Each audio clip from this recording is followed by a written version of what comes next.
يوم ما كانش جامد قوي، بس انا حابب اوريكم هو ماشي ازاي.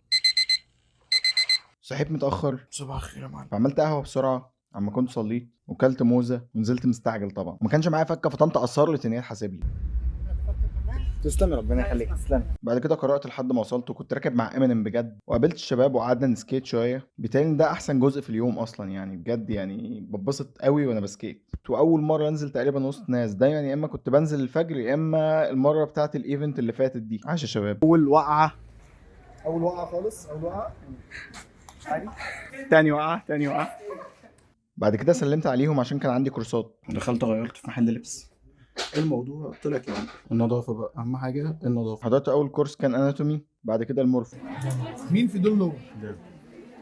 نازله لتحت. ايوه صح؟ ما تجيب يا صاحبي اما اجرب الزلاجه بتاعتي. بلاش يا اسطى والنبي يا اسطى. طيب عندكوا شامبو؟ عندكوا شامبو؟ بقى رحت صليت الظهر، وكان في ديش بارتي فرحت حضرت واكلت. بقى قعدت ملان لحد ما جيمي ولع الدنيا.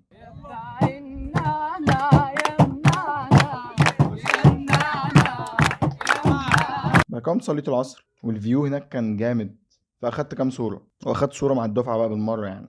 بعد كده دخلت المترو اجيب ميه، فقلت اما العب شويه. وبعد الاكل طبعا اللي احنا كلناه ده لازم نروح الجيم نفرتك الدنيا يعني.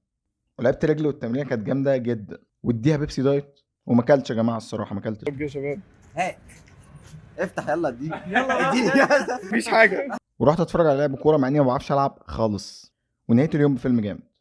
ولو الفيديو عجبك ما تنساش تعمل فولو ولايك. بفكر بقى اركب له بتاع من اللي هي ب 5 جنيه اللي هي